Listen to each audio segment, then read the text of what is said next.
Olá, gente, tudo bem? Esse é o nosso Meditando em Deus, um vídeo devocional que visa abençoar a sua vida. E hoje nós estamos falando ainda sobre a volta de Jesus, sobre a postura do crente diante da volta de Jesus, e vamos terminar, quem sabe, 2 Pedro, capítulo 3, de 14 em diante. Vamos ler desde o 13 para ficar mais claro do que nós estamos falando, tá bom? 2 Pedro 3, de 13 em diante. A Bíblia diz: nós, porém, segundo a sua promessa, esperamos novos céus e nova terra nos quais habita a justiça. Por essa razão, pois, amados, esperando estas coisas, empenhai-vos por seres achados por Ele, em paz, sem mácula e irrepreensíveis diante do Senhor. Tende por salvação a longanimidade do nosso Senhor, como igualmente o nosso amado irmão Paulo vos escreveu, segundo a sabedoria que lhe foi dada ao falar acerca desses assuntos, como de fato costuma fazer em todas as suas epístolas, nas quais há certas coisas difíceis de entender, que os ignorantes e instáveis deturpam, como também deturpam as demais escrituras para a própria destruição. Vós, pois, amados, prevenidos como estáis de antemão, acautelai-vos, não suceda que, arrastados pelo próprio erro desses insubordinados, descaiais da vossa própria firmeza, antes crescei na graça de Deus e no conhecimento do nosso Senhor e Salvador, Jesus Cristo. A Ele seja a glória, tanto agora como no dia eterno. Então nós vemos que aqui é um texto escatológico, que visa quatro coisas. O primeiro princípio que nós aprendemos claramente é que o cristão deve esperar o Senhor, a volta de Jesus. Será que você tem esperado a volta de Jesus? Será que você anseia ardentemente no seu coração? Será que o seu coração se alegra em pensar na volta de Jesus? Querido, Jesus está voltando, nós cremos que a volta de Jesus é iminente.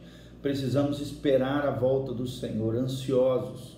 Precisamos nos preparar, que é o segundo princípio que nós aprendemos nesse texto. O cristão precisa viver uma vida reta diante de Deus. Por isso que ele fala: empenhai-vos por seres achados por Ele em paz com Deus e em paz com os homens, reconciliados com Deus e reconciliados com os homens, sem amargura, ódio, ressentimento, qualquer sentimento de vingança, qualquer sentimento negativo com relação a Deus e as pessoas, a igreja, aos líderes. Hoje nós vemos muitas pessoas feridas dentro da própria igreja.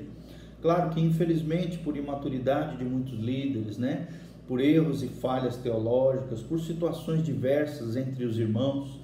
Mas, irmãos, nós precisamos sermos achados por Ele em paz com Deus e em paz com as pessoas, sem mácula, aqui fala de mancha, e irrepreensíveis diante do nosso Senhor, para a salvação, para a longanimidade no nosso Senhor, conforme as palavras do apóstolo Paulo. E aqui, Pedro diz que Paulo falou coisas difíceis de se compreender, o quais muitas pessoas pegaram as palavras de Paulo e deturparam, corromperam as palavras de Paulo, deturparam as demais escrituras para a própria destruição deles. Então, amados, nós precisamos nos acautelar, nós precisamos nos preparar. Jesus está voltando. Não podemos cair nos erros desses insubordinados, ou seja, naqueles que são rebeldes, naqueles que se voltam contra a doutrina do Senhor, daqueles que se voltam contra a liderança espiritual, daqueles que se voltam contra a igreja. Hoje nós vemos, infelizmente, muitas pessoas detonando a igreja, detonando os cristãos, detonando os evangelhos, próprios cristãos detonando o evangelho, detonando a igreja, detonando as pessoas, colocando num saco como se fosse tudo a mesma coisa, sendo que a Bíblia deixa bem claro que dentro da igreja visível existe a igreja invisível, o filho varão, aquele que será arrebatado para Deus, conforme Apocalipse 12. A verdadeira igreja invisível, ou seja, nós não sabemos realmente quem são os verdadeiros crentes, mas Deus sabe quem é joio e quem é trigo.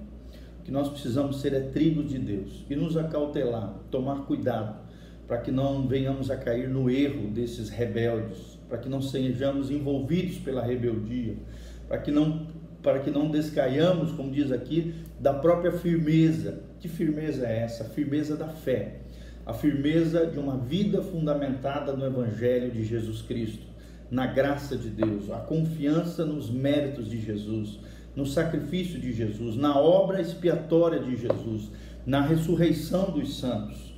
Pelo contrário, como diz o 18, nós precisamos crescer na graça de Deus, no conhecimento do nosso Senhor e Salvador Jesus Cristo. E no final de tudo, entendemos que não é por nós, mas é por Ele, é na graça dEle, é na força dEle, é no poder do Senhor.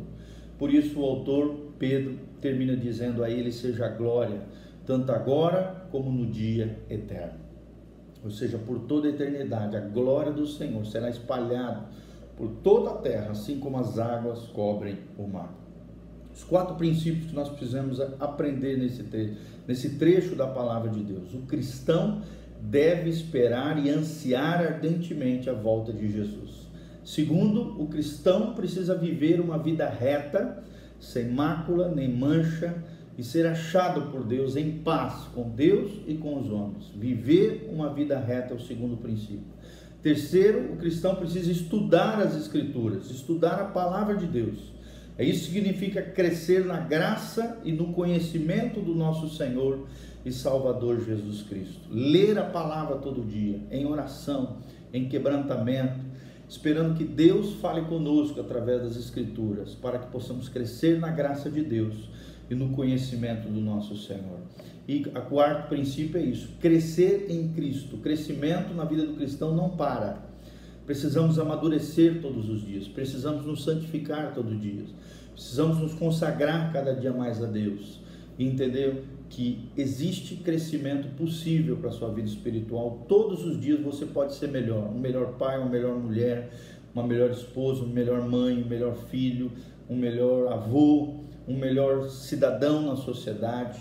Crescer na graça e no conhecimento do Senhor e Salvador Jesus Cristo. Jesus está voltando, se prepare, a volta de Jesus é iminente, os sinais estão claros, a economia globalizada, moedas mundiais hoje, nós vemos, todo o plano profético, o chão para que o anticristo se levante está aí, a qualquer momento isso pode acontecer, os megablocos econômicos, grandes poderes e líderes mundiais, catástrofes naturais para todos os lados, vulcões, terremotos, violência, a iniquidade se multiplicando como nunca e o amor se esfriando nos casamentos, nas famílias, entre as pessoas, o ser humano se deteriorando, o ser humano se corrompendo, o ser humano se perdendo. Isso revela, conforme diz Mateus 24, que Jesus está voltando, que o dia do Senhor virá como um ladrão, como diz o versículo 10. O dia do Senhor virá como um ladrão. Um dia para o Senhor é como 1000 anos. O Senhor não retarda a sua promessa, porém nós esperamos essa promessa bendita: novos céus, nova terra, na qual habita a justiça de Deus. Amém? Que Deus abençoe essa palavra ao seu coração, compartilhe com outras pessoas, prepare-se, santifique-se, consagre diante do Senhor. Jesus está voltando. Coloca a tua casa em ordem, conserte o que estiver errado na sua vida. O Espírito Santo te convença do pecado, da justiça e do juízo, e nos limpe e nos purifique diariamente pela palavra, pela oração, pela adoração, a uma vida santa, sem mácula, nem ruga, irrepreensíveis e em paz com Deus. Que Deus te abençoe, em nome de Jesus.